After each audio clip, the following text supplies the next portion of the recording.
Detroit Den 313, Detroit Lions fans, welcome back. Steve here. We're going to be talking some Detroit Lions football. If that's your cup of tea, hit that subscribe button. Man, this episode today, I'm not going to lie to you guys. I've sat on it for a couple days. I didn't want to talk about it. I didn't want to even make it a thing. But when it comes to our Detroit, the city of Detroit, our Detroit Lions fans, I'm going to defend our Detroit Lions to an extent. So I'm talking about Kirby Joseph.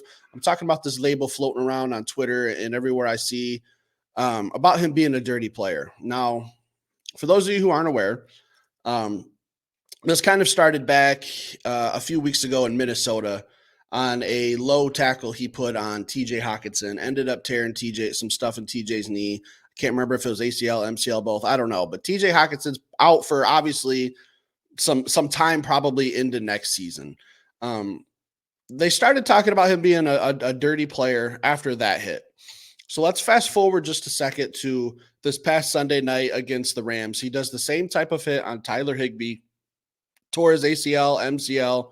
Tyler Higbee probably missing the majority of next year, if not the whole season as well. So Kirby, since Sunday, it's now Thursday. So I've sat on this for 4 days. I'm still seeing it. And I'm going to tell you why I'm doing an episode about this 4 days later. I was trying to let this die. But same type of hit on two different tight ends, ending probably their 2024-2025 seasons. Kirby's been called every name in the book: dirty, vicious. I've seen stuff, this is what Dan Campbell teaches when he refers to biting kneecaps. Some mentions about the Saints bounty gate, like just labeling Kirby Joseph like the worst player in the NFL. So I'm going to give you guys real quick a disclaimer. I, Stephen Perkins, will never, ever, ever cheer for a player to get hurt. Ever. I don't clap. I don't applaud. I don't care if it's the opposing team, especially if it's my team. But if it's the opposing team, I'm not happy that someone gets hurt. At the end of the day, these are human beings. These are people who are supporting their families, probably doing stuff out in the community, man. They're more than just football players to me. They're humans. They're just, I will never, ever, I don't care if it's Michigan versus Ohio State, the biggest rivalry in football. I don't cheer for Ohio State players to get hurt. Why don't I do that? And it's an easy question. We watch football for what reason? To be entertained. What's entertaining is the sanctity of competition. You want the best players out there. When my team wins, I want to say it's because we beat their best, not because so-and-so got hurt and they had to bring in a backup and that gave us a huge advantage. No, fuck that. I want the best players out there so that when my team wins or loses, I can say we competed against the best. We competed against that other team's best players on the field. I don't cheer for injuries, never have, never will, especially the opposing team. So I will say this about Kirby Joseph.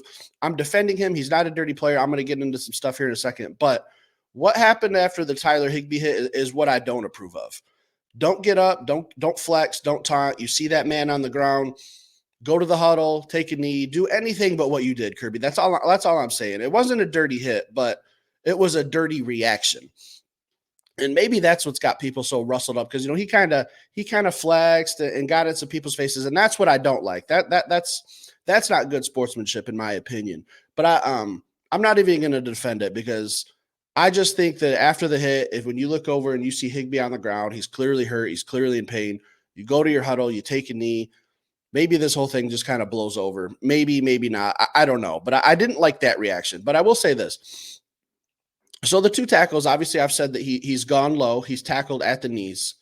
What else is he supposed to do, guys? That's how you're supposed to tackle.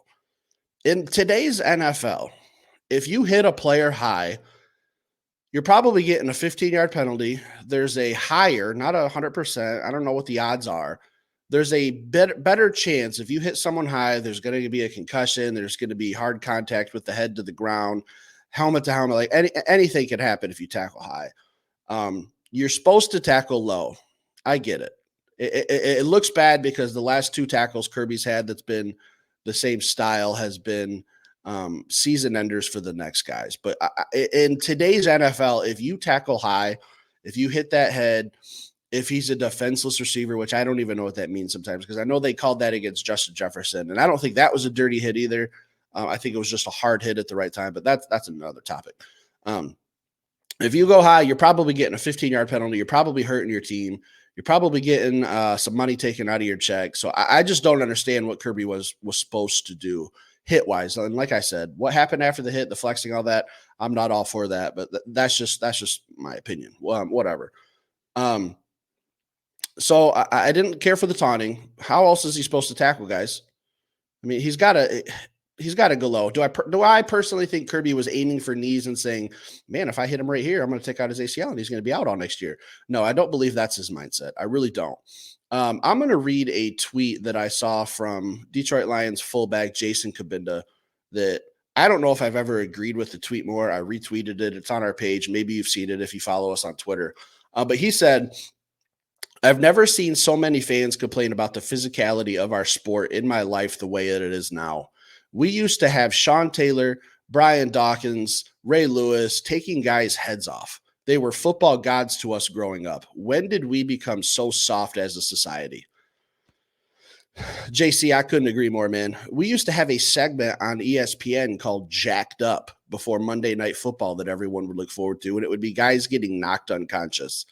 And I get it. Like I said, don't want to see injuries, these knee injuries and ACLs, MCLs, even these Achilles injuries, they can happen on non-contact. It's a very delicate, I'm not a doctor. It's a very delicate thing that you can do without even getting hit or just a sudden movement and you can tear something, especially in football. Like I was just watching the Hard Knocks in season with the Miami Dolphins and, I think it's Jalen Phillips for the Miami Dolphins tore his ACL, just put a pass rush move on someone. He wasn't even touched. So stuff happens in the NFL, man, and I get it. It's a bad look for Kirby. I think it's just a freaky, stupid, just coincidence.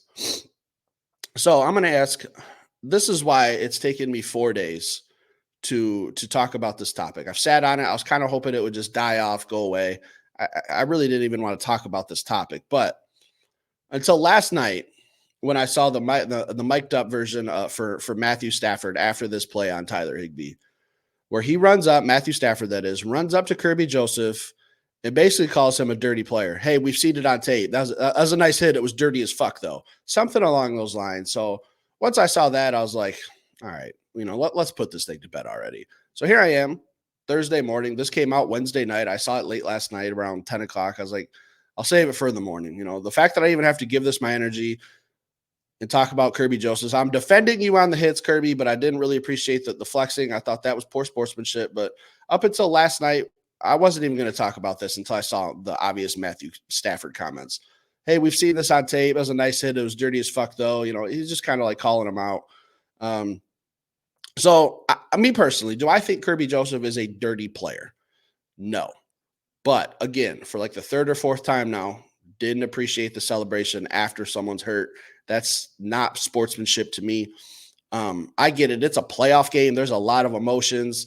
The city of Detroit, first playoff game in 30 games. I get all that, the energy. But when you see a man hurt on the ground, take a knee, go to your huddle, go to your sidelines, let that man have his moment, let him get his medical treatment, let him get off the field. That was the only part I didn't appreciate, guys. So leave it in the comments down below. Let me know what you think. Is Kirby dirty? Is he a clean player? Is this just a freak coincidence? And I'm sure I'll have some Rams fans and Vikings fans who like to come here because they don't have anything better to do other than to, be envious of the position we're in, where we're still in the playoffs, and they've still talking shit about stuff from 3-4 weeks ago, even from Sunday. Like, move on. Your season's over. Take the L, hit the golf course. Leave a comment down below. Hit that like button. If you're new to this channel, guys, hit that subscribe button. Help this Detroit Lions page grow. This is a Detroit Lions page, first and foremost. Always has been, always will be. Have a good Thursday, guys. We'll be back later with some more content. We're not talking about the past anymore either. We're talking about the future from here on out. Have a good Thursday, guys.